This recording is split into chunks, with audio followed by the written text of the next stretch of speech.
When your old career gives you lemons, throw in some ice, mix in some vodka, and call it a podcast. From the Mac of All Trades studio in Fairport, and driven by Victor Chrysler Dodge Jeep Ram, it's Billified, the Bill Moran Podcast.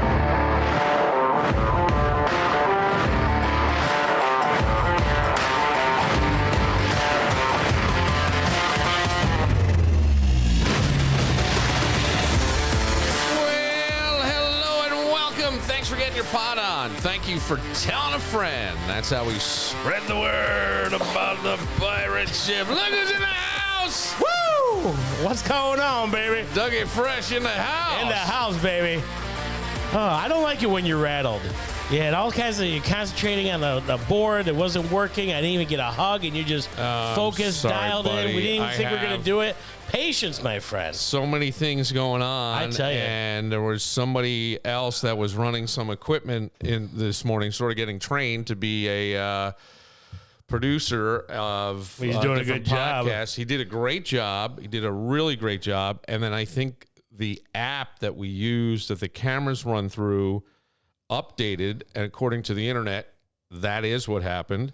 And what they don't give you any, like, Too bad you didn't have those updates on people, like to bring them into the 21st century with manners and courtesy. So, like, hey, you know what, buddy? I'm sorry. You just need a reboot. We need to refresh you because we need to update you. That's so funny. So it was really kind of frustrating, but overall, Dougie, it's good. How are things with Dougie Fresh? Oh man, it's a roller coaster of life going on.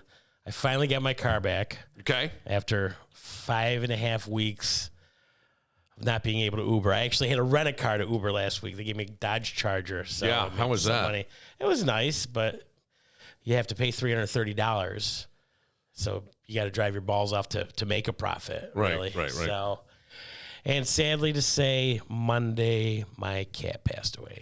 Oh, yeah, buddy. Yep. Oh. I didn't put anything on Facebook, but she wasn't doing good. Her name is Rosie. She was a rescue from a landlord I knew. Yeah. And she went to one house, and this woman had a bunch of pets, and the dogs weren't getting along with it. And I already knew the cat was lovable. So we were a good mix, but she stopped eating and drinking like the past week and a half. Tried different foods and looking on the internet and asking friends, maybe it's just a phase, but she kept getting weaker and weaker. So her legs weren't really working to try to get out of her bed. Mm-hmm. That's what she wasn't going to the bathroom and getting weaker. I'm not going to take to the vet. You didn't take her to the vet? No. I mean, just to see what's wrong. I mean, you can tell when an animal's coming to its end. So how did the death go? Did you the past few, let's say, hit it over the head with a hammer? No, I don't know. Oh my gosh, you're terrible. So when I put my recliner in, you can hear the feet go up, and that was usually her call to come in, knowing it's cuddle time. So a couple times I heard her bell go, but her legs weren't working to come in the living room. So Monday, I heard a couple whines from the kitchen where her bed was. And she couldn't move her arm to get comfortable. So I got her blanket. I put her on the blanket. I put her on my lap. This was at 4:00, and I just petted her and brushed her all day. And she went, and she passed away at about 11:00. Took her last breath. And with you? Yeah. You just holding it there? Yeah. Wow, that's devastating. Well, I didn't take her lollipop. They said, well, if we think we can save her, we will, but you don't get her back. And I'm like, why? Because maybe they think you're a bad pet parent or something, or they'll get her somebody else. I'm like, well, I'm not going to give her to strangers. I mean, if you can help, you can help. But if not, And then I was thinking, as she was gasping, taking her to the emergency vet in East Rochester and having her put down. But at that point, does she have half an hour, 2 hours? So I'm like, look, you know what? She felt love in this house. She's dying with me. Yeah. And she did. And I had I don't want to say a coffin, but a box. And I cut some stuff. What is wrong with you? What? Have you ever had a pet? I've had several. Okay, so I had some old blankets that were clean in the basement, and I just cut them up like a bedding, and then I laid her in there and put her to peace. And then I took her to Pets at Peace in Webster the next day on Empire Boulevard. And they were very nice. What did they do? I cremated her. Okay, and you have the ashes? No, I'm not getting it back. Okay. No, I kept her collar. And that was the only living thing that in your life that thought you were crushing it. I mean, true, right? That's the only true, right? You were just crushing it. Oh wow, I'm really sorry. Yeah, well, that's a pet. They're great. I mean, we were a good fit for each other. Sure, she wasn't happy there. That pet was your landlord, your therapist, your best friend. Oh yeah, she loved. She was spoiled. Yeah. She didn't play a lot, but treats and food, and I mean, obviously food, but. Sometimes get a little fancy with some tuna fish if I'm making, sandwich. Here you go. Of course you can have some. It's kind of hard now to come home to the silence, I would think. It is. That is the weirdest part. Sure. Thinking you're going to hear that bell coming around the corner. It's like most of your relationships. They go silent after a while. Oh, yeah. They're not pets and peas. You got to call the daughter like, hey, I'm a friend of your mom's. Well, how good a friend? Oh, pretty good. Your mom's here if you want to come pick her up. You might want 5 other friends to come with you. There's no other, there's no one else in the house to ignore you now. Right. I mean, that's a tough thing. Are you going to find another one? No, I'm not. You're not? No. Okay. No? I think it was too tough when I dog sit to come back and forth and make sure she has enough. Pets are a big commitment, I think. Do you know how, well, they are. You are absolutely right. When people say the pet is a member of the family, they're absolutely telling the truth because it requires that much, and you're a shitty pet owner if you don't. Right. It really needs to be integrated in the family. It needs to almost be treated like another child if you have children or whatever, because I mean, yes, I used to go, because I remember somebody saying to me when my kids were, "Hey, man, I know what you're going through. I just got a puppy." And I would totally different I would get so pissed off because I'm like, so I can let my baby out in the backyard to take a shit and it runs back in after 4 weeks old or whatever. But I mean, you know what I'm saying? So it's not. But in a way, if you integrate it into the family, the kids come to love it. It gives them responsibility if done correctly. Right. It teaches them things. And teaches them life and death. Well, I was just thinking I think a pet more so than a fish or a bird, maybe. Yes, because I remember when my older boys were little, they had a fish. They called him Hamish after some character on SpongeBob. Not SpongeBob. Bob the Builder. It was Hamish. I couldn't. Hamish the fish. You don't think he got picked out in that fishbowl? Hey, Bob, Carl. You get a load of Hamish over here. So what are you, a Jewish fish? That's right. He doesn't swim on the Sabbath. So I go, and then one day I come down. It's the only fish. It's in a fish bowl. It's on the kitchen counter. That had the pass. It was open kitchen to the dining room and all. And they all of a sudden they're waking me up, Dad. Now Hamish is upside down floating. Daddy, turn Hamish on. I go, what? How old were they? Like 3. Oh. You gotta. Can you put new batteries in them? And that's what they were asking. Yeah, really? because they didn't. To them, it wasn't a dog. It was something they looked at that they couldn't play with. So to them, it was like a toy. I thought it was.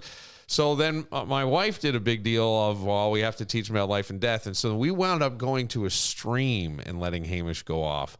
It was the weirdest thing to me because I just was like, just fucking flush it down the toilet. It's a fish. I don't get it. So, but in the eyes of God, ashes, dust to dust, fish to a stream. I'm going, what the fuck? Hamish was with us for 7 months. No one, and I mean no one, can say a bad word about this fish. I'm going, what the fuck? So then years later, we moved to a house. We had a yard. We had all this stuff out of the condo now. And did you put on a tie for Hamish's funeral? I didn't do anything. I don't even remember. I was like, I remember being like pissed.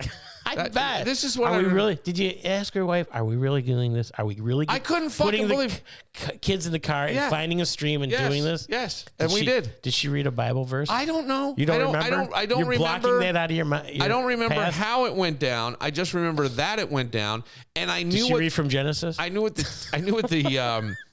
The purpose was to try to show them this is where fish come from. It was an attempt to teach something, but I wasn't buying in. So therefore, I think I might have ruined it, quite possibly, because I could get a shitty attitude kind of quickly. And that's my fault. I really don't blame her. Now, years later, because you said, and this is the first image that popped in my head when you said, have you ever had a pet? I've had pets all my life, growing up and everything. But there was a dog, and probably one of my favorite pets of all time, and it was a boxer named Bailey. And of course, an Irish tree. Yeah. Go figure. I think if it's got sick and we had the cancer removed from the neck, and then all of a sudden they're like, there's really not much more we can do. It came back. We got our money from the cancer, and now we could have told you this before, but well, they did say like this is probably only going to extend her life maybe a year, but we decided to do it more, and more for the boys, right? Right. So I will never, ever, ever forget the image when we took her to put her down, because there's just, at this point now, it's nothing, and you just don't want to see the dog suffer. Oh, right. And I remember my oldest son went, and he at that time had to be somewhere around 11 or 12, and he just sat there holding her as she passed away, because they had given her the stuff, and he was up against the wall. I had to leave the room. I couldn't stay. Yeah, I'm sure you were bawling. Oh, well, yeah. It was more because of that, right? Watching him go through this, and I don't even remember if we, in any way, talked about it in a proper way. I'm sure my wife did, but I don't think I did. I don't know that I could have at my moment. I was really upset. But that's the tough part. They put the injection in, dog's dead. Okay, who wants French fries? Yeah, I mean that's kind of. I do, Dad. I felt terrible. He sat there just sobbing and holding the dog, and my best friend called me. This is about 7 years ago. Yeah, he goes, and I was living with him, and he got divorced, and I moved out. But he goes, you got to put Rolo down. It was our dog, Rolo, and it was it was at his house. He goes, I'm out of town. You gotta.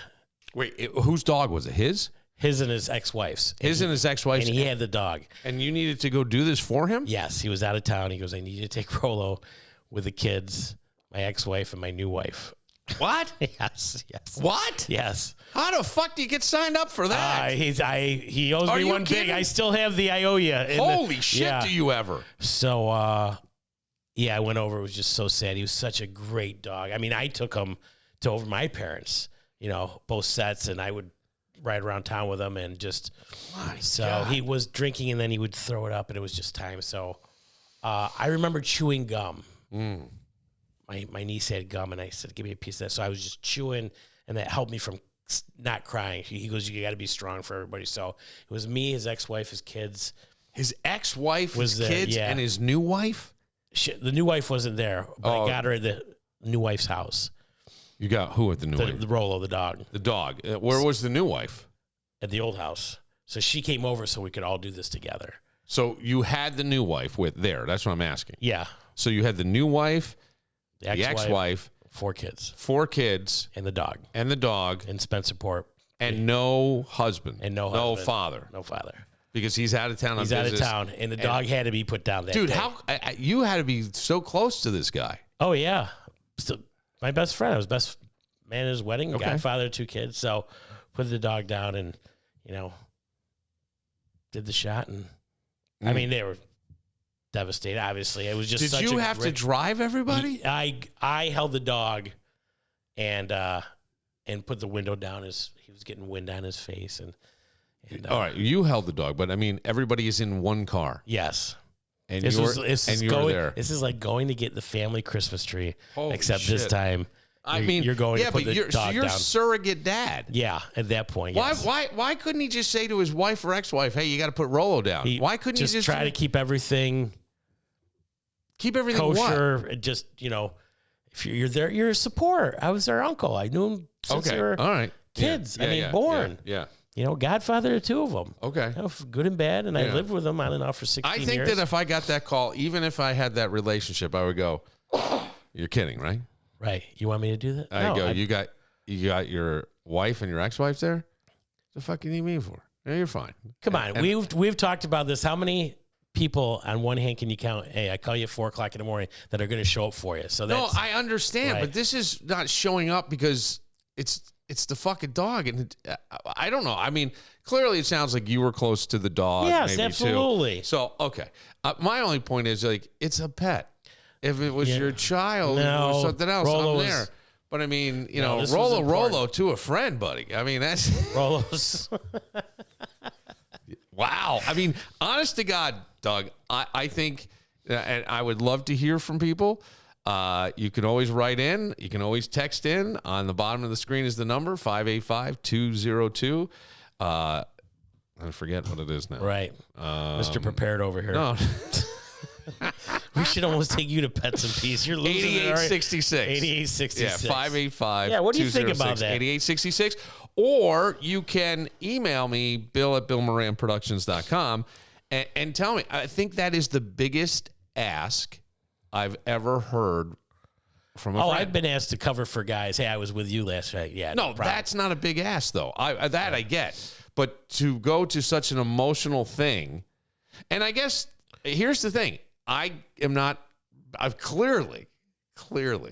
that close to anybody now that I think Obviously, about it. yes. I am as not you're giggling that close. underneath your breath. No, I'm just not that close. And I'm thinking that is a big ask. And what a wonderful friend you are. And I'm not mocking you. I'm serious. Now, let me mock. No. Okay. I mean, I was right in the middle between, not in the middle, but, you know, he got divorced. He got remarried. Yeah, right. You know, the kids. And I knew the dog. And, you know. Love that dog. Is he still married? Yeah. Okay. To a second wife, yeah. The second wife. It worked out. Just, yeah. Sometimes they don't. You're right. Sometimes they'll go faster because everybody knows there's an out. Right. There's an out. There's an eject button. Right. I got it. I know where that eject button is, baby. Keep tempting me. Yeah. Keep tempting me. I'm going to hit it. You know, I mean, that's. No, he likes being married. He likes being a married guy. I'm sure. Yeah. You ever miss being married? Do I ever miss being married? Or think about it, boy, if I was married or something like that run through your head, you probably have too much on your mind with other stuff to let your mind wander. I don't know how to answer that question because there are certainly times that I wish my son's mom lived closer because I think there's a lot of things in the co-parenting world that we could do together. Just in terms of proximity, I think we've come to a place where we work things out pretty well. And again, maybe that's me because I can. I remember when I'll just say this, and I guess we never know how we present to somebody else, right? We think, but we don't know. And I remember early on when my kids were little, I read something, and not at Hamish's funeral, obviously. No, not Hamish's funeral. I read something that said when you interact with your children, you should put up a camera somewhere to watch yourself later on, almost like review the tape, to see how you're interacting with the kids. Sounded a little nutty, but the only thing I could equate it to at the time was you listened to yourself on the radio with your boss. You used to have what was air check sessions. So you would take your little cassette tape that had they had a skimmer. So anytime the microphone went on, it recorded. Anytime the microphone went off, it stopped. Okay. Mm-hmm. So you just had, if you were playing music, you heard the end of the song, the very tail end of the song, or whenever you turned on the mic, your whole break, and then they would review that with you and give you correction. And I kind of equated it to that. And I thought, let me try this. So I had set up a camera. I think I did it once, but, kind of at a level. And the point was, kids are little, they see you differently, and we don't know how you present. And I thought, shit, man, that's not just with kids. That's with fucking everybody. So when I say now, like my son's mom and I get along pretty well, that may be because you should tape it. I'm not a dick. No, I just have kind of, and I would say I didn't think I ever really was. But I do know that I try now to make a conscious effort to keep the conversations, around the kid and make sure everybody's comfortable. And I don't know. I don't know. I don't know how to say that. But I think that a lot of times we come at things a little hard. I come at things a little hard. I don't know that we. The we is the wrong pronoun there. The I come at things a little bit hard. Do you listen to the podcast? I mean, I know you edited it somewhat. Do you? Yeah. You do? Yeah. I have people that do that too. So there's always notes and things coming my way. Everything. I'm not kidding. I mean, I get notes about, there's been, I think it's obvious there has been some changes in terms of lighting and things like that in the studio. That is all outside influence. People that have been hired. I've never got any suggestions from you. No. I just must be doing a great job. You're doing a great job. All right. And I try to keep these, this podcast vary that. But then there are other podcasts that we're producing, and I'll get notes on those, or I'll give notes on those. So there's... you listen to those too? Yeah, I got to. Oh, you do? Well, because, I mean, it's your name. Brand that's out there. I need to have it in a certain way, and everything is always like... do they videotape it too? Do they see the bill of fine? No. They don't videotape it. They do. They do? Yes. What do? They put a... We have backdrops. If you look behind you, you can see the stand there. Oh, okay, and, so we will put those up every once in a while. If it's somebody has their own logo, we can put that there. And that would be more the host chair. And then I'm trying to step away from that side of the business somewhat. And that's why we've been hiring other people to handle the tech end of it. Yes. So you'll still be doing the podcast. I'll still be doing mine. Mine, yes, yours. Yes, and I will be doing... Dougie Fresh Podcast, here we are, every other Tuesday. And then I'll get... Sponsored by Abbott's and Jenny Light. The Diet of Champions. Yes, I'm down, buddy. I'm not going to brag. I know. Why not? Because you're up a little bit, or you're not down as much as you thought. No, I am. Oh, okay. I'm trying to crack that 220 by April 1st. Okay, that's Wednesday. Yes. Are you close? I'm 221.4 today. So the answer 222. Yeah, I'm very close. The answer is 100% you're close. Yeah. 100%. You know what I did? I made the mistake last night having a big glass of chocolate milk before I went to bed. Okay. Something came up at work about ice cream last night. And all of a sudden, I'm like, I really want an ice cream. Yeah. I'm like, I could stop at Wegmans. I could have one bowl of ice cream with chocolate syrup and nuts. And I'm like, it's a little cheap, but it won't be, and it won't totally ruin my diet. But then I've got the ice cream waiting there. I'm terrible. If there's ice cream in the house, it only lasts a couple days. And then you have to make sure that the ice cream and the chocolate milk and the nuts all end on the same day. Otherwise, if you got chocolate syrup and some nuts, well, fuck, all I got to buy is ice cream. That's saving me money. So you have to really... This is the biggest problem in Doug's life. Not while in the summer, as I tell you. Okay. You buy it all three. Yeah. The Spanish peanuts, chocolate syrup, vanilla ice cream. That's a Mexican sundae. But I'm going to give you a tip. Go on the internet. No, I'm not. And I'm not. I don't mean this way. I have seen several recipes for making like high protein equivalent of ice cream with Greek yogurt and flavor and different flavors. And honestly, like, I will watch those while I'm eating my Mexicans. Yeah, but I mean, and then the people go, so somebody's trying somebody's recipe. I'm going to tell you if this is bullshit or not, is their point. And they go, actually, it's great. Now, the thing is, like, we are of a certain age. You get to a certain age, and they start, if your LDL cholesterol is too high, they go, well, the markers have moved now, not the standard, and we suggest that you go on a statin. Well, you don't want to be on a statin if you can avoid it, right? What's a statin? It would be something that would help you lower your cholesterol. It's a drug that would help you lower your cholesterol. And high cholesterol can, honestly, the bad cholesterol can be a problem. Your sugar, you want to keep that low because it could lead to type 2 diabetes. Yeah. And that is not necessarily a lifelong thing, but that's where like the exercise and the walking and all that stuff is super important. And I got my blood work back, and there were some abnormal things to it. And I go, fuck this. I'm not doing this.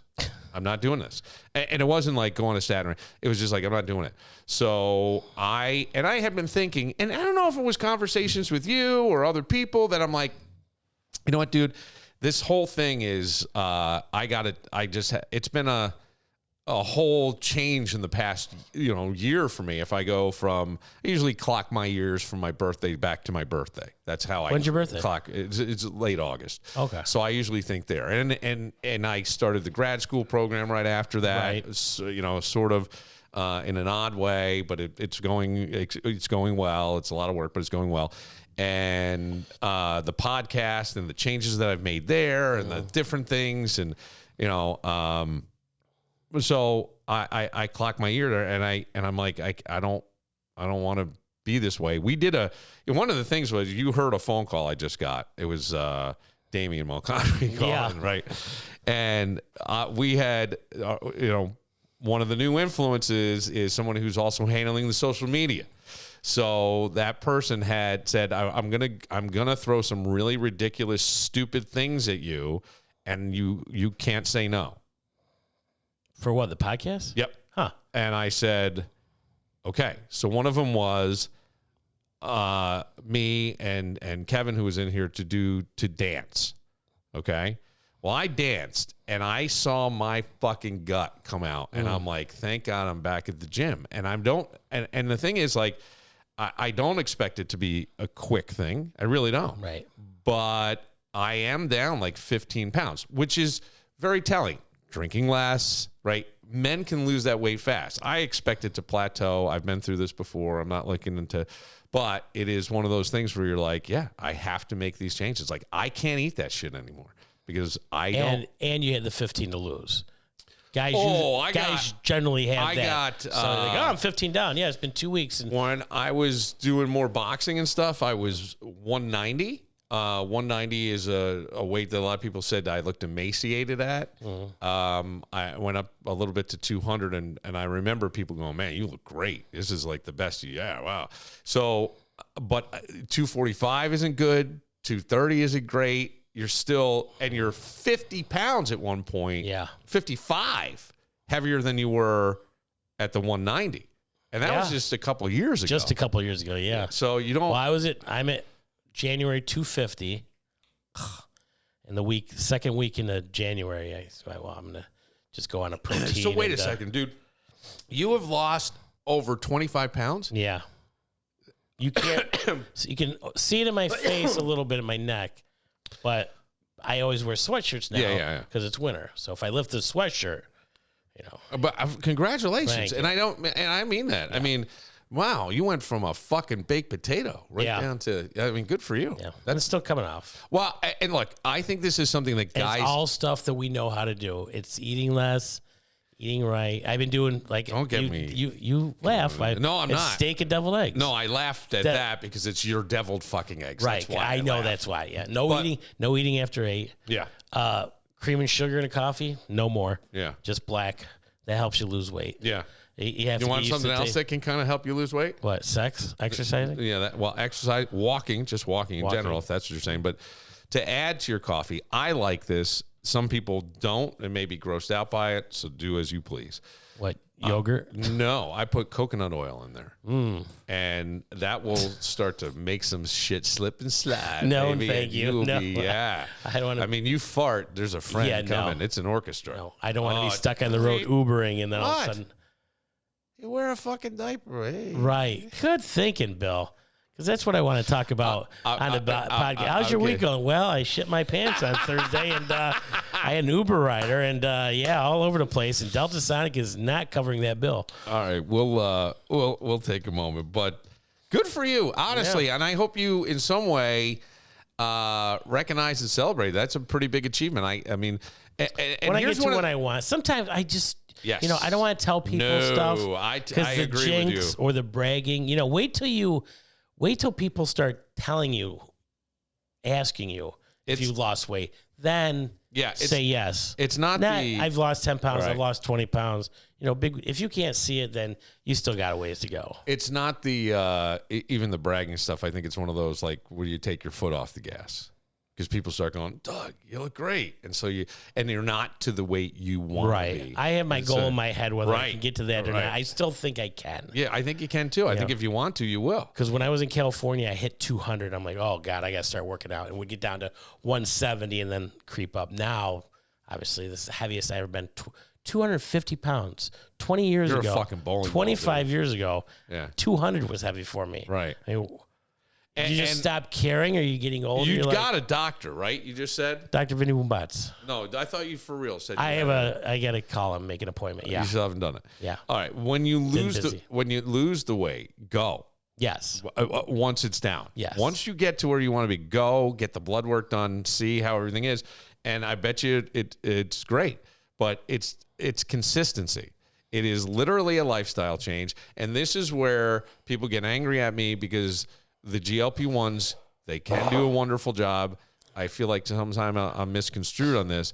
And I know that it helps with inflammation, and there's a lot of people who also, weight and sugar and things like that do increase your inflammation. Diet for sure.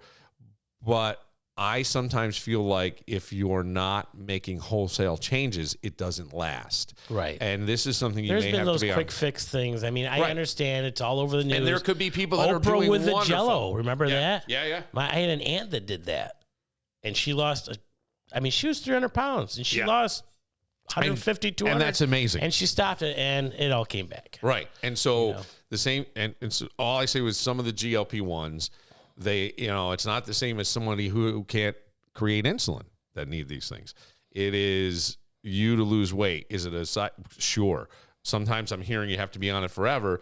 But what I get is this kind of conversation. You've got to do something with it. You got to exercise a little, change your eating styles. It's just not, you're going to stick yourself in, I'm losing weight and I look like a, because what's going to happen Taco Bell, baby. Yeah, that weight's going to come off and you're going to take your shirt off and you're going to have waves of flab. You could have that for sure. I mean, you might look thinner dressed, but the ultimate goal is to get laid and be attractive and wanted. Yeah. Desired. Good luck.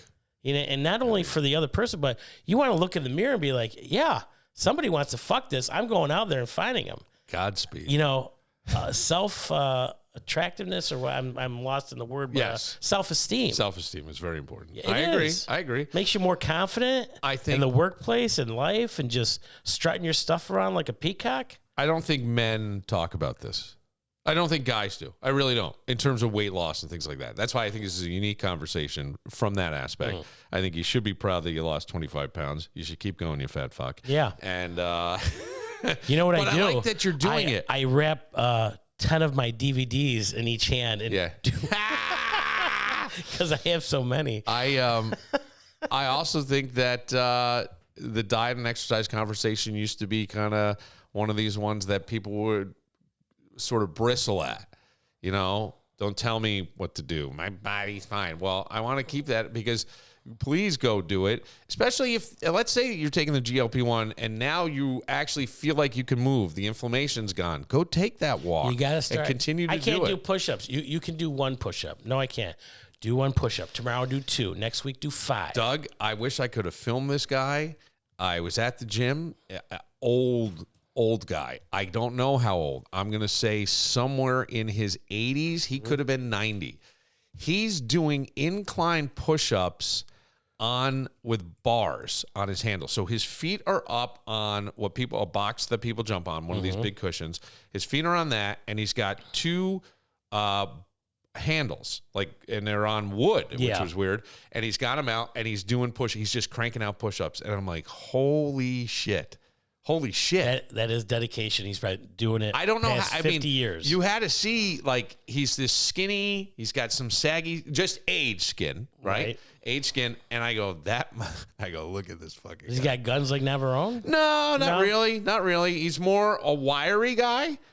And I don't think it was just part of his routine. It's one thing you see somebody in gym and, you're working out and that's great. And then you know somebody that's been jogging all his life. And what happened to Bob? Oh, he dropped dead. He was on he was jogging. He died. Well, like, I'm not fucking exercising. And they go meet Bill for a beer at Mulconnery's, or however you call it. Mulconnery's. We'll take a moment and we'll get into one of the greatest athletes on the planet. Okay. We'll get to that. We'll talk about me. Right after this. When it comes to home improvement, you've got choices. Let's say there's a hole in the bedroom wall, and somehow nobody in the house knows how it got there. You could fix it. There's always YouTube, right? But 3 hours later, it's going to look like a patch job. not even a good patch job. And how about that leak under the kitchen sink? Yeah, you said you'd get to it, and that was what, 2.5, 3 months ago? If we're being honest, we all have that list. The one where deep down, you're not totally sure you've got the skills to pull it off. If it's my list, I'm calling Mac of all trades. Holes in the wall, handled. Leaky sinks, done. Full kitchen remodel, yeah, they got that too. And hey, warmer weather's coming. How's that deck looking? Need it extended? Rebuilt? Outdoor patio? Don't be a deckhead. Call Mac of all trades, 585-202-9218. That's 585-202-9218. And you can see all they do online at macofalltrades.net. They'll handle it, so you don't have to.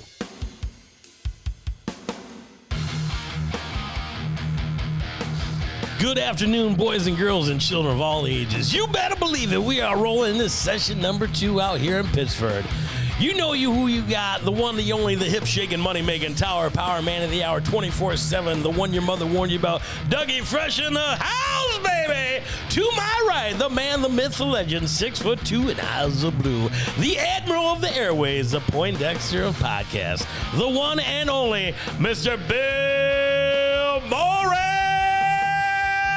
Woo! Wow, look at that. Dougie Fresh. Oh, yeah, Dougie Fresh bringing it in. That's the way it is. That's the way it is. I had a bride and groom over the other day. Yeah? Yep. Talked Threesome? about their wedding. No. Yeah. Talk about their Not wedding. that wild, yeah. Slated for June 28th. I mean, the cat's not there to watch anymore, so. You're right, yeah. No, the cat was alive. It was Sunday. Oh. Yeah. Okay, yeah. She just hung out in the kitchen in her bed. But I tell you, the things I've been hearing, I'll tell you off air. The outrageous prices and what you're not getting. Yeah. Like $2,500. And I don't think that includes a photo booth or anything like that. They're paying almost $400 an hour. And you don't get to pick your music. Wow. Yeah. Yeah, that sucks. I'll be there, and what you get is what you get. I'm like, I can't. And I'm hearing it from enough people that, I don't know. Maybe that should be my thing. I mean, I do a good job, but I think about the comedy or something going on or moving, and it's tough for me to not focus on one thing, but this is going to be it. I'm all in for this. Yeah, right. I always have other things I'm doing, so maybe that should be it. I mean, it is. Which is what? Just DJing weddings. Yeah. I know one friend. He does like 114 a year, and he's being hired by a DJ company just to go in and press play. Yeah. Really doesn't do any announcements or anything. And I'm just like, really? Yeah. So somebody's booking the weddings. They just throw you there. They give you the playlist that the company provides, not that the bride and groom provide. And I guess every now and then he'll throw in a song or take a request. And he's getting paid. Obviously, the DJ companies get paid. I'm like, but is it really how you want your wedding? It's your wedding, your songs, what you don't want. This girl absolutely wanted no line dancing whatsoever. Right. No cha-cha slide, no Cupid shuffle. Yeah. And I got to be like, well, you're having 125 people.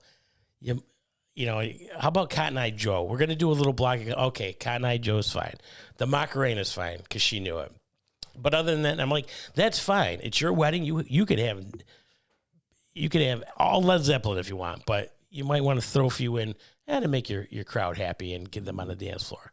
Yeah. And was she open to that? Yes, she was. Okay. Yeah. Yeah, there you go. Because she had met with a DJ, and she's telling me this, and I'm like, no, it's your day. Whatever you want and don't want, that's fine with me. Right. She goes, oh, amazing, wonderful. Yeah, that was just thing amazing. Just a sweet girl. Yeah, amazing and wonderful. That's what that's great. And I think she was surprised that I was so outgoing to make sure everything she had, or wanted to have everything her way. Yeah. Oh, who's calling? Santa Claus? No. It was. Is it Tiger? Does he need bail money? It's a nonstop, but I'm trying to. Nonstop. His car was nonstop yesterday. Nonstop. Rollover, number 4. Okay, now we just fucked up all the cameras wonderful. and everything. Oh, boy, this guy. Fucking shit. You gotta So I tell you my new joke. So this man and woman are down on their luck and they have no money, and the woman decides to be a prostitute. Mm-hmm. And she said, what do I do? He goes, well, I'll drop you off in front of the bar and I'll hide around the corner. And if there's a problem or any questions, come get me. She goes, okay, what do I charge? He goes, $100 a lay. She goes, all right. Oh, yeah, you did. I did tell you that one. Okay. Yeah, you did tell me that. Did I tell you on air or off air? I better finish it now for those two. Okay. Finish it now. So the husband drops the wife off in front of the bar and goes around the corner, and this guy comes up and says, hey, you turning tricks? And she goes, yeah. He goes, how much? He goes, $100. He goes, I've only got $30. She goes, hold on a second. She goes to run to her husband. He goes, what's up? He goes, this guy wants to fool around, but he's only got $30. He goes, oh, just give him a hand job. Okay, so she goes back and says, look, I can give you a hand job for $30. He goes, that's fine.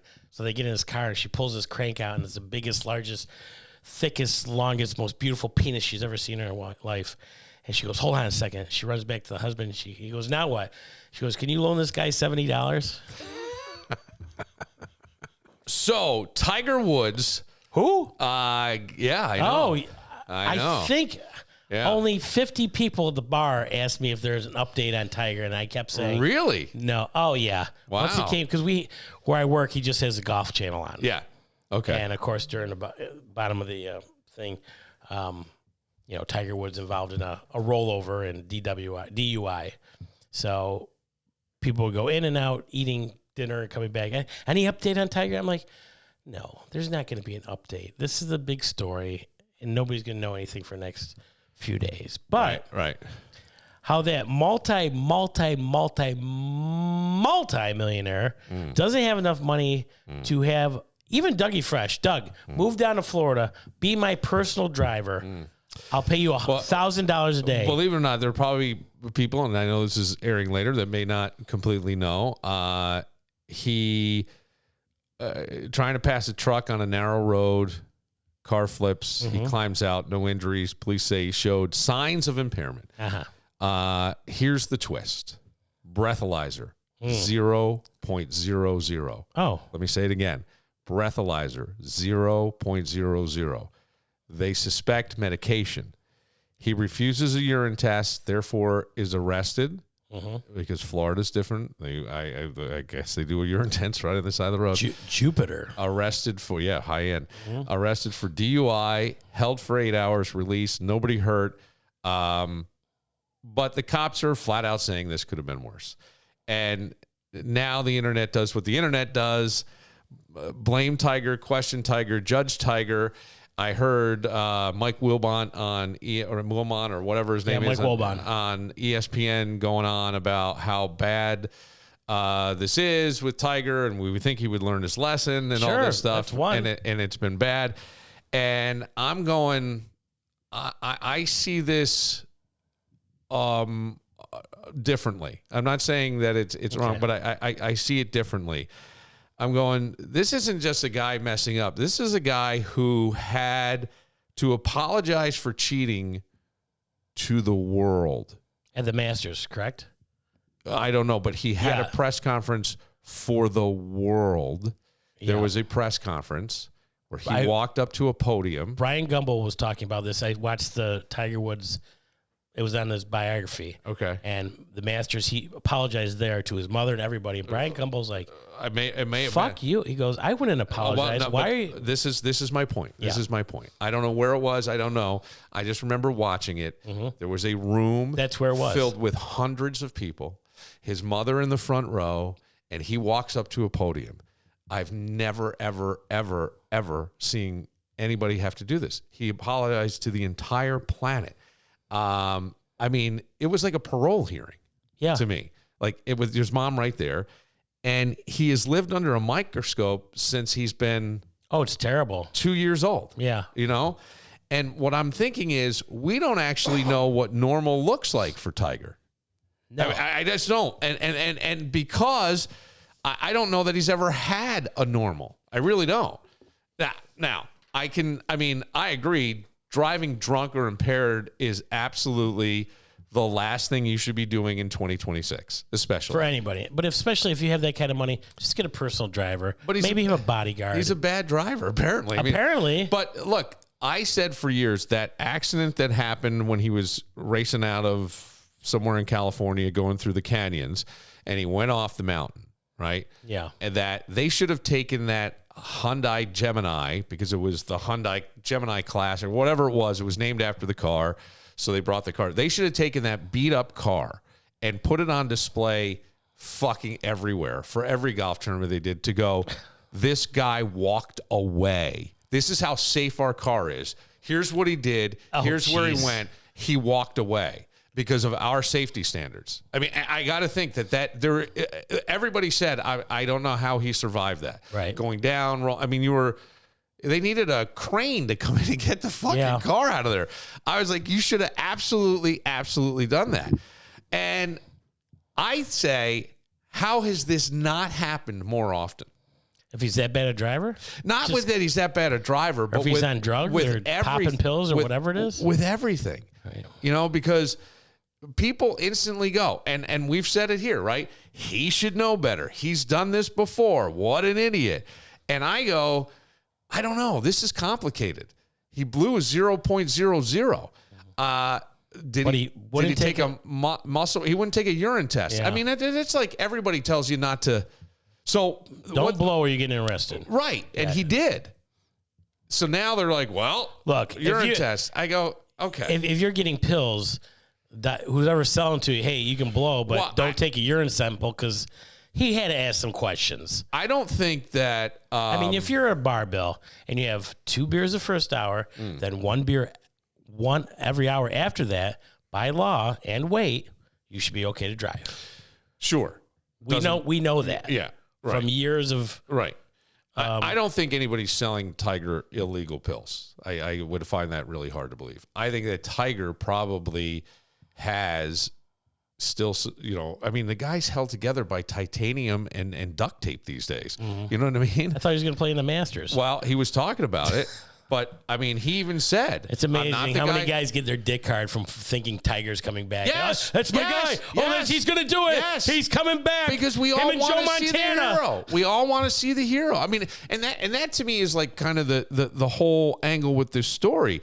We don't want nuance in a story. We want a villain. We want a headline. We want a hero. That's what we want. Somewhere in there... Everybody's waiting for Charlie Woods. Yes. To play. Oh, sure. And he's going to be just as great as his father, but you can't replicate it. I mean, I hope he wins 12 championships. I have nothing bad to say, but when Tiger came out, it was just yes, boom. It was. And everybody. It was. I wasn't on the Tiger band. But the thing is, like, Tiger doesn't fit into any of these categories anymore. He's not the hero. He's not really a villain ever, I guess. Be. I mean, Tom Watson, his last 10 years... when he was in the running for a championship, people railed for him, because it was like your father, your grandfather winning. Right. And it wasn't that often, too. And all of a sudden, Tom Watson, I know that name. Yeah. I watched him for 40 years. Sure. He's -4. He's tied for the lead. Right. What? Yeah. Well, we're not doing anything tomorrow. No, my father's 80th birthday. No, we're watching it here tomorrow. I'm not leaving the house. I mean, yeah, stuff like that. I mean, if John Daly came back... was on the Masters or something like that. Sure. I mean, it would be the same thing. Yeah. Look, I just think it's just what you root around, right? Right. But Tiger has had it 100%. And it's also the fact that we're getting older. So to see one of the guys who was young and do it as an older guy. Absolutely. Hey, that's it. But we're talking about a guy who's had more surgeries, more comebacks, and more apologies than any human being, if you haven't watched that biography on Tiger, it's on HBO, I believe, and it is impressive. Yeah. But that apology was at the Masters after he got caught cheating and everything. His mother and wherever it was, I just remember that it was like I was watching it. Okay, I was surprised that Brian Gumbel was here's my point. Against it so much, and I couldn't agree more. My point just being like where it happened, I don't know. All I know is that it was an apology on, like, they broke away from daytime programming to go to this press conference. Okay. And I'm saying, and to myself, I'm going, no human being has had to do that. The fucking Catholic Church hasn't done that. Right. Do you know what I'm saying? I know exactly what you're saying. So that's my point. Is like, this guy, we have no idea. That's why I go, it's complicated. And look, the internet, it's very easy. And everybody's going to agree. I mean, the guys on ESPN, everybody, he's shouldn't have done He's this. news. Well, he's a headline. Right, absolutely. But for so long. And like you say, he doesn't know what normalcy is. well, the thing is, like, to me, this is, we act like him making a bad decision is amazing. And I'm going, well, same with Justin Timberlake. I mean, don't. yes. You know. Well, that one, but he was drunk or Right. at the point. So here we got a guy who blew 0 on the breathalyzer. And I don't know. The thing that I mean, look, Tiger's like, you know what would be great with being the most famous athlete in the world? How about a secret second life? And when he was fucking all these other women. You know what I mean? Okay, so we got a guy who is open to bad decisions already, is kind of the... well, I know he should never have got married. I mean, he's the most popular guy in the world. And they had 13 women on Jay Leno, and they came out with 50 more. I mean... Yeah, that's not even scratching the top of what there was like 60-something women at the end that we know of, but the most popular guy in the world. I mean, but we're going this. But my point is, we don't think he makes bad decisions. No, I'm not thinking and I'm that. going. He This does is where decision. This is where we draw the line now. And he didn't. It wasn't drunk. So could it be that he had medication and didn't realize what it was going to do to him? Did he take something that I have no idea? I'm sure his lawyer will explain everything that he should say. I'm sure. Of course. And at the scene, they said he seemed lethargic. And again, it's a very similar mugshot to the mugshot that when he last got arrested. I think there was another arrest. It's not that far from the mugshot where Elon had put a golf club or something through the back of the window. Remember, she fucking hit that. There was rumors that she knocked his teeth out. That's why you didn't see him for 6 months. Yeah, right. But I mean, what do we know about Tiger Woods? There's been lots of surgeries. He's a good golfer. There's screws. He gets laid a lot. There's titanium. He's won the Masters. There's whatever CVS had behind the counter that's holding him together. And it's almost like the man isn't injured anymore. He's assembled. You know what I'm saying? Like that's it. Look, I don't want to be the guy that's defending Tiger. He could have killed somebody, right? That could have happened. You misjudged going around that turn, or let's say there's someone on a bicycle that you're not seeing as you go around the truck. Any number of things, and that matters. But if you think this is just a guy making a bad choice, that's where I go, you're missing the biggest story, because the real question is, what does life look like when you've never been allowed to really be human? And I don't know how this guy just goes through life. I don't know how he walks around. I don't think he does walk around, to be honest with you. Well, I don't think so either. That's why he's on that private property. I mean, you might know a neighbor or two, but... And I don't know where he was or where he was coming from. Right. It could have been, it could have been the clubhouse of the property that he lives on. They have, sometimes those developments have those and whatever, and probably some kind of medication. But I go, man, we just fucking, and I don't know why. I don't want to beat him up for some reason. And like I said, somebody could have been seriously injured, not just Tiger. Somebody asked last night, what do you think? I'm like, it doesn't matter what I think. It happened in Florida. It didn't affect me. He's obviously very high profile, but if you would have found out that he took a limo home and had drugs, I wasn't coherent to drive and I decided to take a limo home, I would have been applauding for him. Right. If you want to come over and come out with that. Yeah. I don't know. It's just, it's interesting. So now what happens? Does he get to play in the Masters? How old is he? I'm 55, 47. You think? 48. Yeah, I don't. I'm not exactly sure how old Tiger Woods is. I would just think that, and he was even. I just saw the interview. 50 years old. Oh, he's 50. Birthday is December 30th. 50. Yeah. I mean, you look at Nicholas and Watson and Norman. I mean, they were playing into their 60s. It is because of the injuries why he's not playing more. And honestly, I would have thought he could have won a couple more. A lot of people did. Yeah. I mean, look, when he won and he goes up and scoops up his son when he won the Masters more recently, that was a huge story. His net worth is $1.5 billion. Yeah. Call an Uber. I get it, but, in that moment, maybe you took pills and you think you're fine. Who the fuck knows? Maybe you're just tired. On your fourth time, I mean, come on. If you're taking pills before, you're taking pills again. Same way when you and I go out drinking. Doug, you want another one? No, I got to go. Right. I had 4 beers, 2 shots. I'm fine. I'm going to get home now. Yeah. Before it kicks in or whatever. Right. I don't want to, because anything after that, I got to Uber and I got a big day. So you're making a choice as well. We all do. Anybody that, I won't say we all do, but if you drink or have fun or gummies or smoke weed or. Yeah.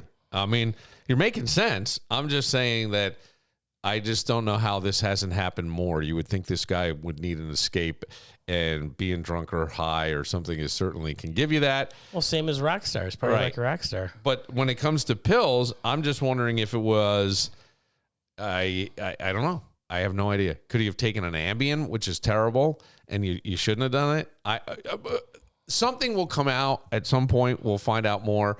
But I do find it interesting that he's on the news every hour on the hour. Well, Have you found out anything? No, there's no more developments in the Tiger Woods case. I was standing by the spot where the car is. Look at it. He had to be moving right along. He's got 15 majors, 5 Masters, 4 PGA championships, 3 U.S. Open, and 3 British Opens, which they call the Open now. Right. Professional wins 110. Yeah. Number of wins by tour, 82 tied first all time. Got to be with Nicholson. So, I mean, what do you think? Bad move? Oh, yeah. Terrible. Yeah. Terrible move. Bad for him, bad for golf. Bad. Does it tarnish his image? To me, this is, if I was a little bit. I mean, everybody was expecting him and wanting him to come back, and you hear Tiger, and he's going to be the Masters, and I'm going to root for him. I mean, even if he would have shot 100, 110, right? I mean, he's still going to have the biggest crowd at the Masters following him. Mm-hmm. That's who he is. Right. He's enormous. Right. I mean, that's 1% of the planet in those shoes walking the course. It's just everybody, and I mean, the PGA jumped on him. This is our golden boy. This is what's going to take us. Mm-hmm. He is going to make us money. Absolutely, and it did for a long time. I think that's part of the problem with Tiger is that I just go the enormous amount of pressure that this guy has been under for a number of years is something that I don't know that anybody could really handle well. He has navigated it, I think, as well as anybody. Have there been bad decisions? Yes. Is he a human being? Yes. Is there the drug ones are harder to me to excuse than the sex, which because they weren't relationships. This is just getting late.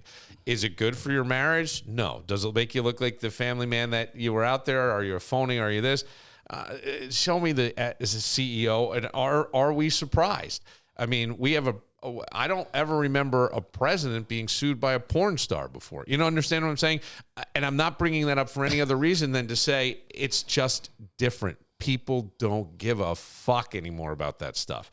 And so to me, this is clearly worse than that, right? I mean, it's clearly worse than that. And I get it, right? If the president drove drunk or drove high, we would be out of our minds about this. That would be probably something where a lot of people I think more people would be out of it. If the president did Tiger Woods, more people would be out of their minds with Tiger Woods because you say many people that is their hero. Right. No. Yeah. I'm saying that I do think in a political landscape, I think it would make a lot of people go, well, what the fuck? Now, what is this? And then we find out. Who's the guy that his wife had cancer and then they found out he was cheating on her? I can't think of his name. But there again. Tall, skinny guy who's up to be the Democratic nominee for president. Yeah. My wife has cancer and I'm cheating on her. Sorry, kids. It came out, because I think it was the Inquirer. And I always laugh because I go, the Inquirer, for all their alien, Bigfoot bullshit, they also had they broke a lot of stories. Lot of the deeper. Oh, yeah. They said they helped an awful lot with the OJ trial. Oh, I believe that. I believe that. Everywhere. But I think they broke political stories. That's not the only political scandal. There was a guy, Gary Hart. Gary Hart was supposed to be this big thing. And then the Inquirer found out, and it was back. It Jessica Hahn? or Jessica? No. Jessica Hahn, I thought, was with Baker. The priest Baker, yes. Yeah. No, but it was someone. It was another attractive blonde woman or whatever, more fitting to the style of the time. In terms they of looks. said that the person that ruined it was Nixon because everybody knew that Kennedy was fooling around with Marilyn and some other women, and like being the press were like, well, we're not gonna make this public, and then everybody found out Nixon was lying, and they're like, well, now the gloves are off. Or whatever we find out, we're going to report. Yeah. That was one theory that I heard years below. It could be. I don't know. Before. But I can tell you, like, how much the world has changed. Guys are dropping out of presidential races because they have extramarital affairs. Now we have a president who was sued by a porn star, and everybody looks the other way. I'm just saying things have evolved. I wasn't looking the other way. I was looking right into your eyes, Bill. I was beating it down. I was. Isn't it weird though when you think about it? Like honestly, I look at it as the same thing as weed. It was the most horrible thing you could do. Don't do it. Don't this. Don't that. And now all of a sudden it's legalized, and it's almost the same thing. Well, they're beating Trump down because he banged Stormy McDaniels or whatever her name is, but Clinton got a blowjob in the office, and they both got impeached. I mean, it's a seesaw. And that was a huge deal too, right? That was a huge deal. So you looked at his wife and like, I'd take a blowjob no, but too. I mean the president doing that, the manipulate, all of that, it was not good, and it didn't. But I think now if these things happened, we just go, is he the best person for the job? I don't fucking care. Right? Who got hurt? Right.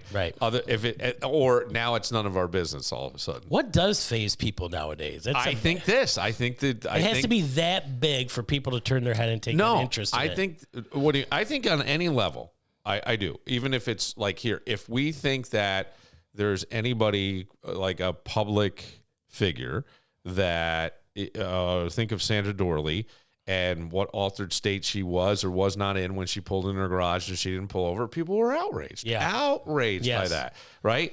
But if Sandra Dorley had an affair or was caught even having sex in the back of a car or whatever. Well, if you're having sex in the back of the car and then you roll down the hill, that's a double bubble right there, baby. A double bubble. But even that, and if she came back stone cold sober, I think there people go, none of my business, really. I mean, you don't understand what I'm saying? Do you see what I'm saying? Where we used to like Kennedy, they knew we keep it quiet, right? Mm-hmm. And I think back then, according to some, the press was trying to bring it out, and they shut it down. Yeah, like they shut it down. Now nobody had that stuff out there. Now it's just like that TMZ 3 mile zone. If it happens within here, we're taking pictures. We're gonna be up your ass. We're gonna be hanging outside. But the paparazzi and all that shit. So my point with this is, I don't think Tiger's bad decision with women is the worst thing he did, at least by today's standards. I think the worst thing he's doing is putting himself. Yes, if you take Tiger and all his bad decisions, I would not say sleeping around would be at number one. But probably top 3. But look, did he not have to sit? And again, I don't even remember what year that was. We could find out, but I don't remember. It was like, so even if we go back, and I'm going to say was it 94, 95? God, was it? No. Oh, no. I'm thinking that he was. Well, we have a thinking box right in front of us. We could find it. When did Tiger apologize?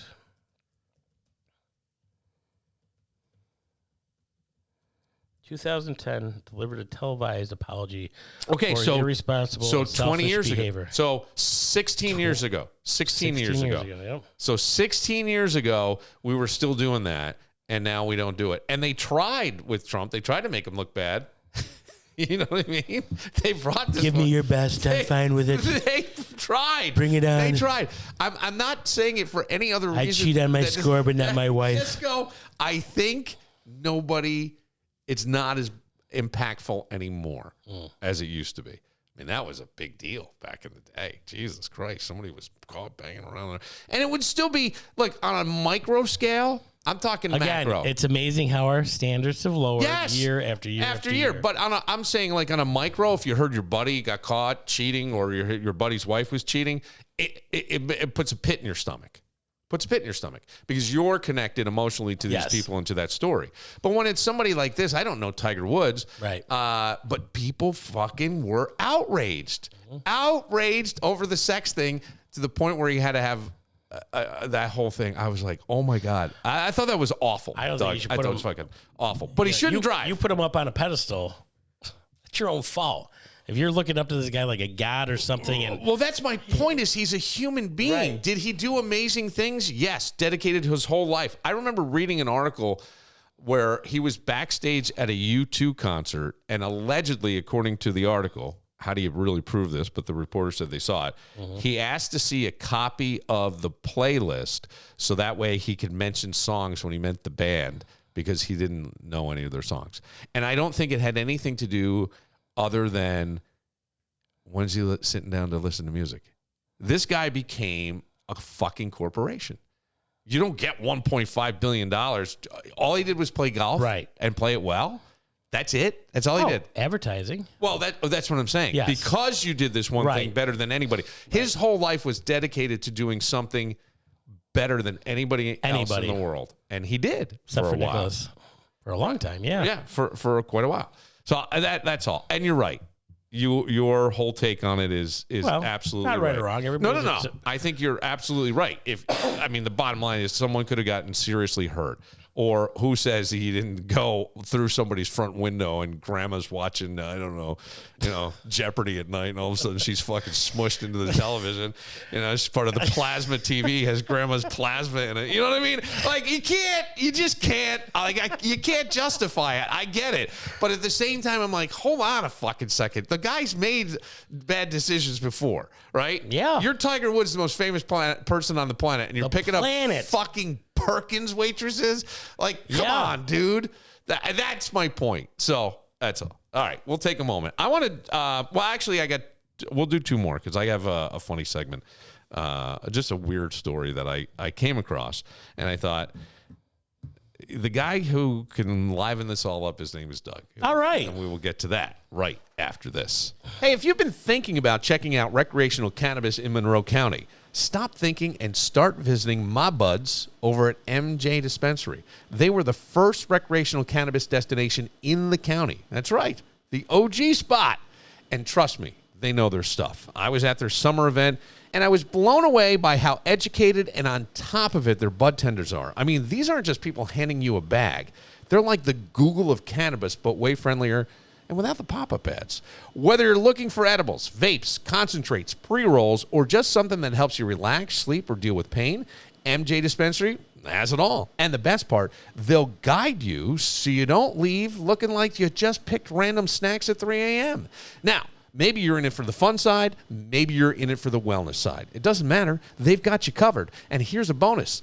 Delivery. That's right. From Monday through Saturday, 10 a.m. to 8 p.m., and even on Sundays from 10 a.m. to 7 p.m., they'll bring the goods right to your door and no judgment if you're in their pajamas. Oh.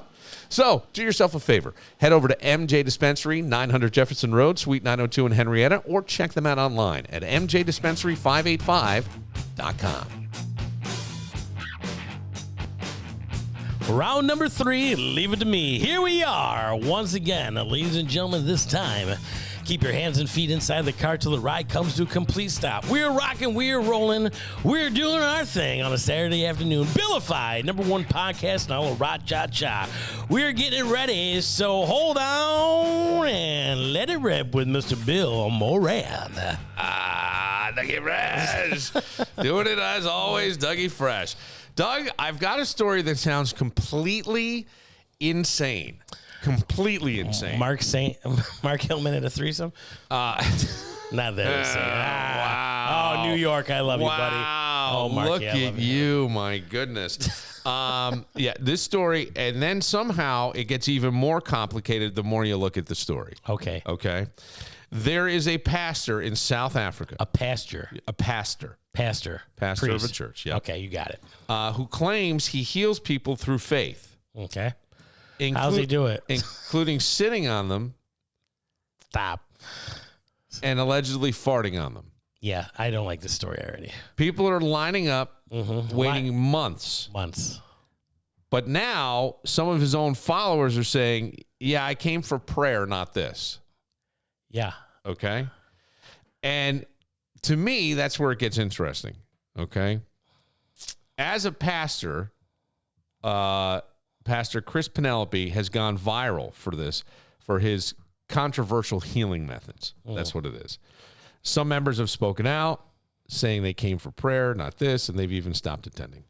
Even other pastors are condemning, saying it isn't biblical and warning people not to be misled. And I don't think people are stupid. You don't? Nope. I think that they're desperate.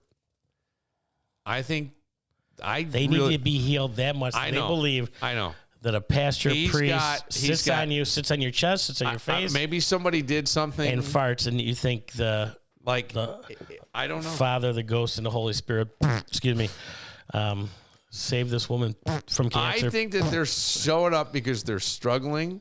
I think they're hurting. Mary, give me your crutches and start walking towards me. I think there's... Why? You brought it up. I know. Right. That's what but I go, they're looking for Give something. Us this day this daily bread and forgive those who trespass against us. And where was I? Trespass? I think anything that works. I really do. And I go, when life gets hard enough, I really, really, really, and you tell me. Okay, what's he eating before church? Deviled eggs and chocolate milk? Is that? He's not getting gas on those wafers that hang out every Sunday. And for our communion, we like to sing soup, Mary and Bob come around with the plates. I really think that hope gets louder than logic. I think that's why some people turn to selling drugs and shit. They're just selling drugs or using drugs? Selling. I think both, but even selling. Like to just go, I got nothing else. I can't get hired. I'm not doing that. Whatever it is. You don't think so? I do. And I just think that hope becomes the hope. I don't think that's out of desperation. I believe that's out of laziness. Sometimes. But I go, there are so many programs out there. If you have a negative, I'll give you a positive. Yeah, I know. And if a random guy did this on the street, he'd be arrested. Absolutely. I mean, right? Yeah. And they do it in porn. I mean, they get paid for it. So. But if you got a title, pastor, leader, man of God. I mean, now, is that why they call them pews? Sorry. Doug. Oh. And I go, when you have those titles, people don't hesitate. They rationalize. I really do. I really think same way you said if you have a white coat on, you don't question it. Exactly. Right. Because they're the ones if there's somebody to be questioned, it should be... we want to talk about this guy, right? Absurd that he's farting. But please, somebody look at the Catholic Church. Priests were seen as almost deities, human deities. The priest coming over for dinner was a big deal, when my dad was growing up. And the fact that they got away with all this shit, like he couldn't possibly. Father so-and-so couldn't he would never do that. That's not right. Because again, it goes back to the titles: pastor, leader, man of God; priest, leader, man of God. Who are you going to put your trust in? Exactly. And so maybe that's what Tiger should be. Yes. Should be. Yeah. Pastor Woods. Yeah, I know. I'm Pastor Woods. Yeah, I mean, look, some people tolerate it. Some people go, nope, I'm out. And other people are like, I can't believe there's a line. I just can't believe somebody wouldn't be like, you know what, we'll find. If it's one thing I've heard when it comes to churches, we just didn't like that pastor. We just didn't feel it. Yeah. And you change it. Yeah. It's a relationship. You want to believe and you want trust and you want to feel good. I mean, that's what church is. And to give you some life lessons, I believe, the 10 Commandments. Do you know all 10 Commandments? I don't. You don't? No. Hold on. I don't. I mean, thou shalt not kill, thou shalt not steal, thou shalt not covet another man's wife. I don't like that one. She lived in Spencerport, for Christ's sakes. I mean, when those apostles start filling my gas tank, okay, I'll go to that one. Yeah, but I mean, you know what I'm saying. And so I think there's a lot of that stuff. But Charlton has, no. We don't, well, this is the time of year you get to watch it, don't you? I love the 10 Commandments. I know you do. I just think we don't judge behavior.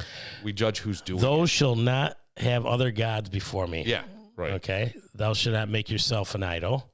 Thou shalt not take the name Lord in vain, God in vain. Now that one I follow. I don't say GD. Gosh damn, really try that one. Not that I'm Catholic or in a church or anything. Remember the Sabbath day and keep it holy. Honor your mother and your father. Thou shalt not murder. Thou shalt not commit adultery. Well, that one was broken a long time ago. And as often as I could. Hey, If he was taking care of business. I mean, look, the 10 Commandments had to have if we all lived by them, it would be a nice, safe world. We don't. Well, there's no right drinking and driving on here. No, taking pills. But I think there's things like, you will not steal. You won't false witness to your neighbor. Well, false witness. And you won't covet your neighbor's belongings. Yeah, including his wife. Right. Yeah.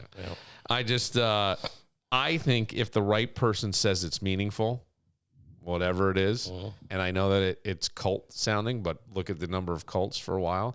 There are people who stop asking if it's ridiculous and they just go along for the ride. Yep. And it's that whole thing to be welcome. You got it. In that circle. Yeah. Yeah. And I think everybody has a breaking point. I really do. I think like I can't take anymore. And here we are. Yeah. Fucking fart on me because I can't take this anymore.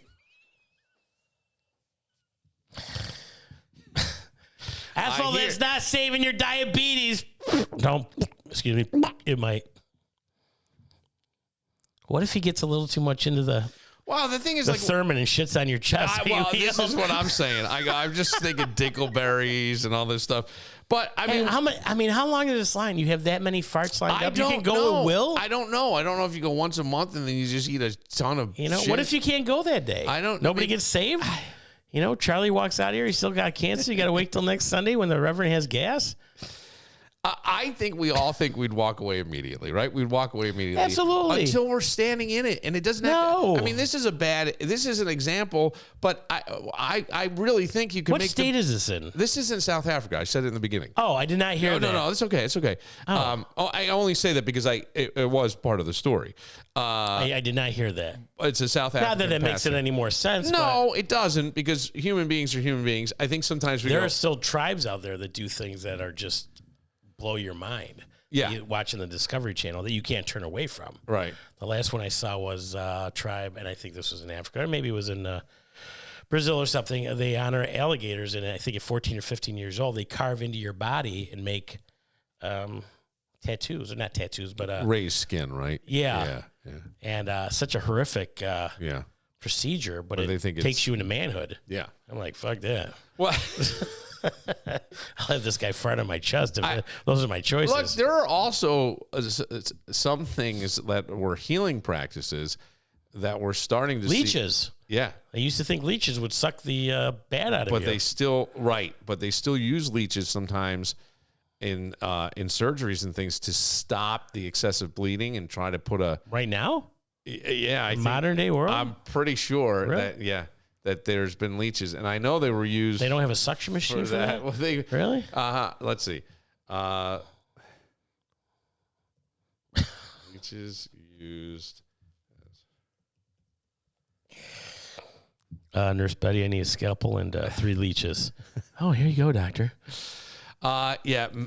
Medicinal leeches are used in modern reconstructive and plastic surgery as a specialized FDA-approved medical device to salvage tissue that is at risk of necrosis due to venous congestion. In other words, they're going to suck the blood through those veins that you think that's what Demi Moore had? I don't know. Yeah. She looks great. She looks they different. Are typically employed following microsurgery to reattach digits, fingers, and toes. So if you lost a finger, they put it back. The leech sucking the blood there kind of gets it to the other vein, and so now the reattached finger. I get you. It keeps the blood flowing where it should be. Okay. Yeah. It's almost ears, noses, almost a natural thing, I guess. Yeah. Ears, noses, or lips, where reestablishing head, shoulders, knees, and toes. Venous outflow is more challenging than arterial. So isn't that interesting? That is very interesting. I'm just saying, like, yes, you're right. So there's a practice. Who found that out? The ashwagandha here or that's the herb. The Canandaigua tribe or whatever. You know what I mean? I think more Louisiana, but maybe. But I'm like, wow, it's crazy. But there's other like healing things that they did that are sort of making a comeback. I mean, just simply like sitting and breathing is now getting scientific proof that it helps calm you and calm your mind and let you kind of step back. And I mean, that's been one that fuck that meditation shit, fuck you, right? But now they're showing you. I don't know. I'm just saying. When I'm sitting at my recliner at night and going through the reels and looking at different videos, there is one that has got a ball and it's on a line. It says, breathe in. Yeah. And hold it. Yeah. Breathe out. Breathe out. It's box breathing, yeah. Is that what it's called? It's called box breathing. Okay. If they have you go for a certain amount of time and then I think hold it's like it, 10 seconds, hold it for 5, let it out. And, and then at the end. So I'm watching and I'm like, okay, I'll try this. And you kind of find yourself doing it. And what do you think? I enjoy it. Then I forget about it till I see the video again a few days later. Okay. But I mean, I'm in the moment. In through the nose, out through the mouth. Yeah, that's box breathing. That's what it's called. I just when you're working out. Yeah. Oh, when you're working out. Somebody said we were walking in the cold. I don't know when, a couple weeks ago, and it's fucking cold out here. I'm like, well, actually, cold is good for your body. It helps you make new blood. That's why boxers used to train in Colorado and elevated heights. Yeah, that's where they all did. I mean, the cyclists, everybody. Yeah. In Aspen and stuff. Yeah. It's just interesting, right, that these ancient things they're finding, like, who sometimes knew fucking leeches were still being used? Sometimes I had it a little bit wrong. Basic health suggestions are still the best. Ice it. Yeah. Stretch every morning. Yeah. Which I don't do, which you should do. I can tell. Yeah. Walking all hunched over and crippled. Grab your crank and do that. That's your doctor. Remember the doctor story? The doctor story. Yes. Yank it 100 times. Look, we could laugh at it all. This fucking story. It's the most ridiculous thing. But not when you say South Africa. I mean, if it's a tribe or something. No, it's not. It's a pat. No, and and other priests are going. Or pastors of churches are going. You're giving us all a bad name. You got to stop this shit. It's not. Yes, stop this shit. But you're doing it. But the real story to me is how far people will go, how long they'll stay, right, and what finally makes them say, "Yeah, I'm out." That's the part, that the fact that there's a line allegedly, right? Right. Because we all have a line where we're not going to do it. But the problem is most of us don't know where that is until we cross it and go, well, I'm never doing that again. And my favorite part is the guy goes, I came here for prayer. I came here for prayer. That may be the most polite way to say, to take your fucking ass away from me. Don't ever. What if you just read a page of the Bible a day? Would you get through it in a year? I mean, or 2 pages? I don't know. If that's what you need and find something in there. Yeah. Yeah. It's no different than liking AC/DC to Def Leppard to Chicago, if that's your favorite band. The same way with finding somebody that gives you healing spirit and brings you closer to God and the whole zen about yourself. Yeah. Dougie Fresh Cathedral. I don't know. Anyway, I just thought, I go, man, Doug, because I know you don't like fart jokes, but I knew. It just seems absurd that there's a line and this guy can magically fart. Not magically, but he's going to fart on everybody. I mean, what do you say in between? I want to see the whole thing. What are you reading? In between? In the name of God, the Holy Ghost. There you go, Sarah. Now you can walk. Well, sorry. More beans next time. But I mean, look, take it away from the farting pastor, and let's turn it to the Ponzi scheme. Well, or maybe putting the hand, feel the power of God through me. Right, and I don't mean that like in a negative way. Right, feel the power of God through me. But my point is, like, there are other things that we buy into. We believe in people who are confident and speak confidently, even to the point where in some parts of the world, they're letting you fart on them. That's all I'm saying. Right. It's like there's, like the same thing that we believe the guy in the white lab coat because, well, he's the doctor. He went to school. We're not going to question that. Right. And then some people do question it. And then we go, well, what the fuck are you doing? He's the doctor, right? And so even here, and I go, yeah, it's absurd. Who the fuck? I used to run in college. I would run into somebody's room, jump up on their bed, fart on their pillow, and run out, right? Stupid thing to do, and guys would get pissed. So keep doing it. That was part of your calling as a priest. That was part of the thing, right? Who knew? Yeah. Hey, man, one guy got a girlfriend out of that. Father Moran. Yes. So I just. To me, but I go, we believe people at look, the Catholic Church to me was the greatest example. You had kids being harmed. I'm sure some kids were like, hey man, you won't believe this. Oh, he would never. Right. He would never. God, Billy, the don't scars say some that. of those priests left. Yes. And nothing happened. Yes. Well, no. Not to them. Not like it should have. Not to them. And then the Catholic Church started moving people around thinking, well, if we take Reverend Bob from this church and put him in Iowa, nothing's going to happen. With the ugliest, don't ever do it again. church. Right. Yeah. All he does is turn the lights out. Billy, do you want to blow out the candles? Oh, sure. I shouldn't laugh at that, but I mean, you're right. And that's my point, is that we just believe people blindly. Right. This is an absurd example, but take it away. You can think of anything that maybe you believe something at some point, or believed. I don't mean that like faith-wise, but let's say there was somebody you believed in that was going to, make it. He had these big drama. I'm on your bandwagon, buddy. I got to give you some money. I'm going to do this. And the next thing you know, it's like he just disappears or whatever happened. And I that's why I said Ponzi scheme, because there's a lot of, like the Bernie Madoff stuff. I mean, that hurt the New York Mets. Bernie Madoff. He was the guy who ran a big Ponzi scheme, and when it all came crashing down, it was devastating to many, many, many people because they thought they had money, and it was all just a shell game for him. And then it came crashing down, and he wound up in. I think he died, but he was in prison for an extremely long time. And I don't know that anybody really. I don't think people pull this shit alone. So I think there's other people who are aware, but I think that circle's tight and small, tight and small, the way I like it. And that was coming. But yeah, and I do. But that guy, it was the New York Mets. It was all these, they lost fucking millions of dollars. Yeah. It was with the New York Mets. He had an investment firm, and he ran a Ponzi scheme where he was saying, Doug, I can turn your $25,000 into $100,000 in a real brief time. We've got a great track record. Look at this is our stuff. Here's our clients. Here's what we got.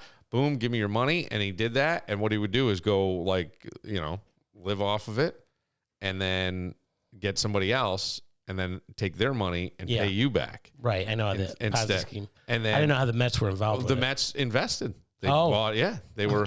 It was at the time like a payroll. Like a lot of times, if you're part of a union or whatever, they invest. Yeah. Or they invest your pension. Right. So over years, they did that. He fucking wiped out people's pensions. That's terrible. Like, wiped it out, Doug. It was gone. And that never comes back, right? No. Enron was another one, right? Yeah, well, I don't know how that maybe went. I don't remember that one as well, but yes. Terrible. And so you go, what in the fuck? But yet we believed this guy. Why? Because he came in and spoke confidently and had this track record, and I don't know finances as well. My job is, teaching classes or whatever it is. And that's it. What you believe in, yeah. Right. And I go, okay, a guy farting on me to heal me? Not so much. But these other things, I think it's just sort of a universal thing. Right. That's all. You get the title, get the job. There you go. I would actually, I got to tell you this. Tell me. I may. You may? If this were happening even in our area, I may go to that church and let them fart on me. Why? Because I would want to film it. You want to experience it? I want to film it. I want to see all the people. I want to see who's buying into it. I want to know who's in front of you, who's behind you. 100%. Hey, what are you here for? I got a turf toe. I got hemorrhoids. Oh, yeah? You too? Doug, I am so curious about human beings that I would want to go. And if I had to participate... Should we put a GoFundMe for you so you can go down to South Africa? I don't want to go to South Africa. No? But you want to fly him here? No, because I got so many... You have to get so many shots and things when you go to Africa. Do you really? Yeah. No. Yeah. No, I'm not going. I don't know about South Africa, but I'm pretty sure. My mom has gone to Africa and stuff. And yeah? Yeah. So... the TT fly? Oh, God, there's all kinds of just different things. Yeah. I know malaria is one. Ooh. Yeah. So it's... I went out with a malaria one. Did you? Mallory. Sorry, go ahead. No, you didn't. I think I would go get farted on, and then I would be like, I don't know if I want to buy into it and go, it worked. Here's the other thing that's fucked up. And I'm going to say this because this is another scientifically proven thing as I'm sitting here talking about it. Okay. The placebo effect. Placebo.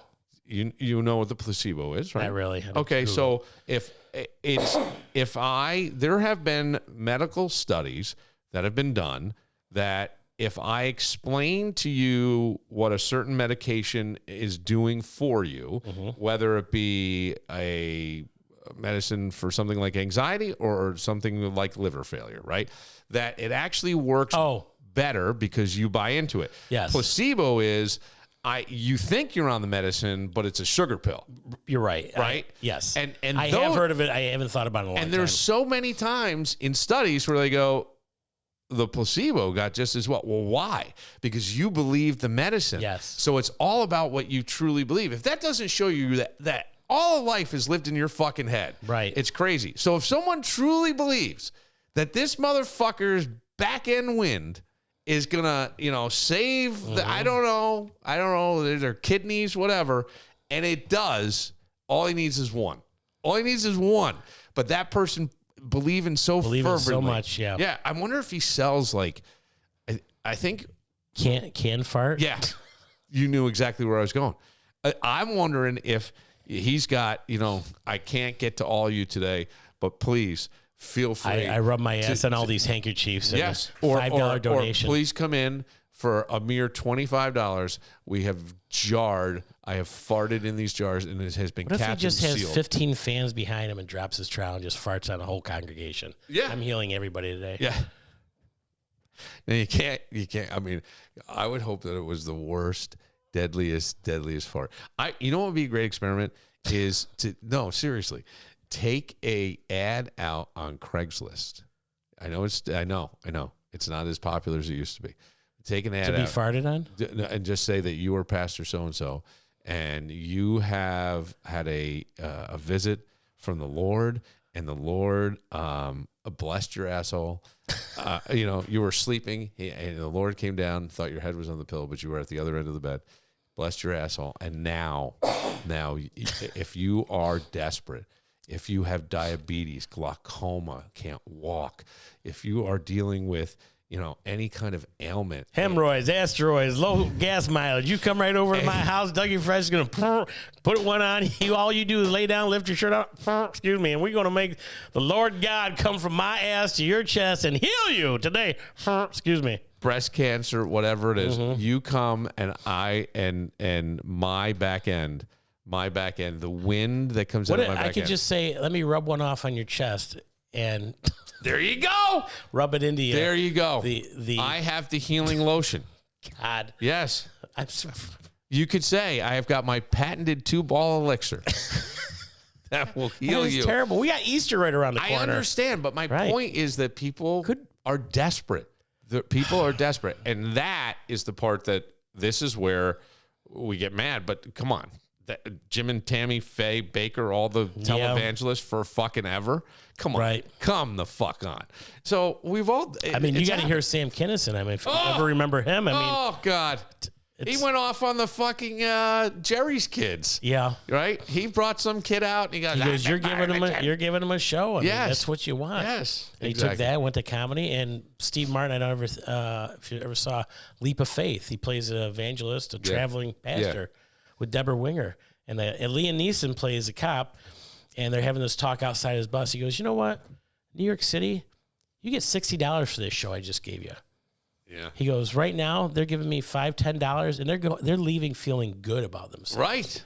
That God is with them. Yeah. And what is the harm in that? None.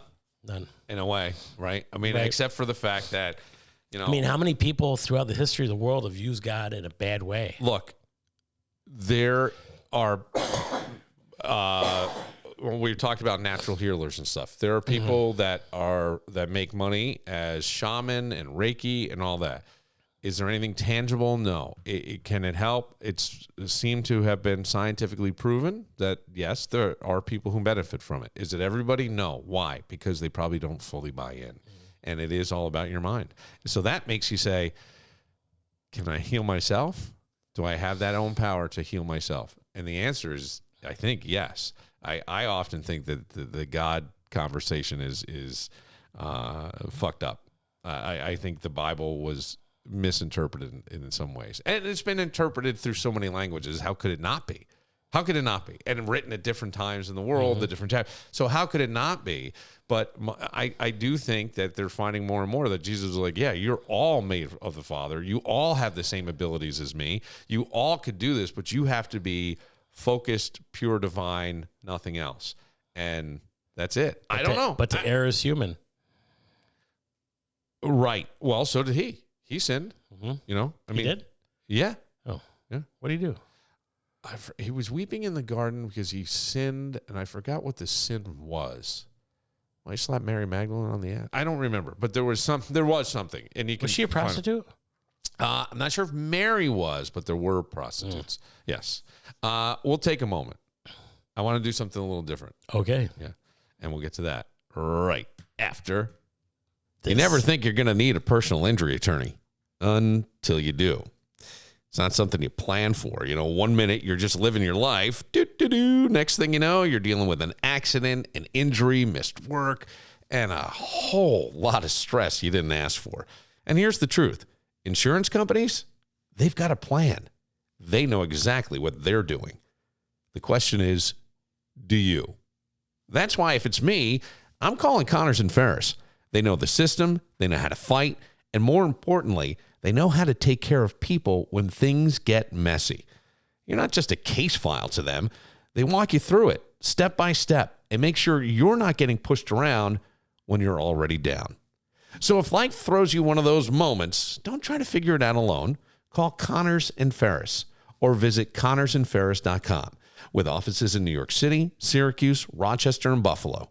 Because when it matters most, you want someone in your corner who actually knows how to win. Connors and Ferris. What do we have in store for round number 4? Oh, you know what? I wanted to find that Sam Kennison bit. I forgot. Well, we'll get it another time. No, I wanted to do something a little different where, we spend a lot of time when you're on kind of busting your chops about the deviled eggs and those sorts of things. Strip club DJ days. Yes. We've talked about those. Bartender, Uber driver when the car's working properly, right? Yeah. We've talked about all that. Aspiring comedian who I think you've got a lot of talent in that area, in my opinion. And, thank you. Definitely using Jackrabbit joke tonight. But I've realized something. We don't. Oh, that's right. You got a show tonight. I got a show tonight. What time is that? 7. I got to be there 6:30. Well, let's wrap this up real quick then. But I realized something. We have talked about what you do, and I was going, I don't know if we've ever really talked about who Doug is. Oh, in a sense, like what actually makes you tick. Do you understand what I'm saying? Yeah. Like, because here's the deal, and other people live in this space as well. Mm-hmm. You're 55, single. You're losing weight, right? I wrote down trying to lose weight, but you're losing weight. It seems like life's throwing you a lot of curveballs.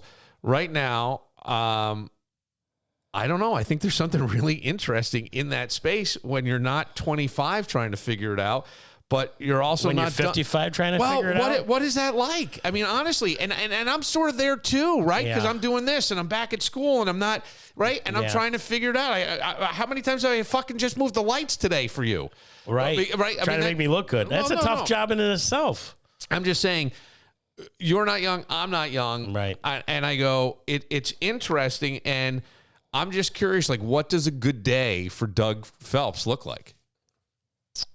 Like right now, for and waking up refreshed. Yeah, a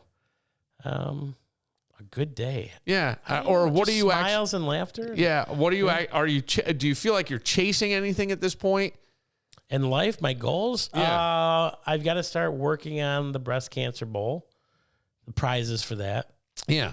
Catch up with that. I have not had a car. No, but I mean, like, let's say, yes. What my goals are? Car. Are you trying to get like a I'm just trying to get debt free this year. Gotcha. That was my I have a plan for that. The plan was in motion last year. Yeah. Didn't work out like I wanted. Yeah.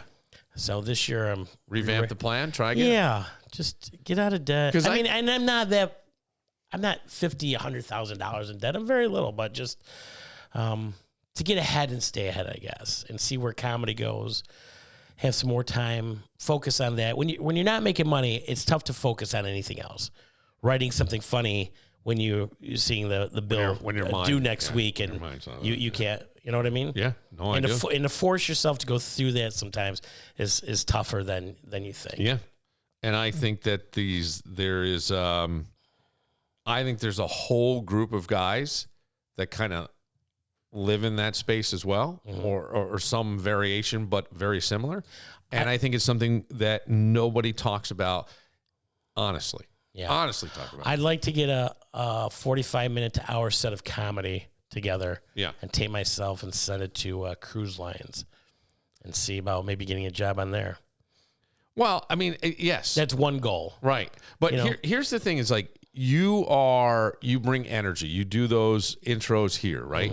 You were a strip club DJ, the bartending, the comedy. Those are all these things. But I go, that's your highlight reel. Well, what's Doug like when Doug is not on display? Who are you? Because think about it. Bartending, you're on display. Yeah. DJing a wedding, pretty boring when I'm home. Isn't that funny? I like watching movies, whatever catches my. Yeah. What would you say people get wrong about you?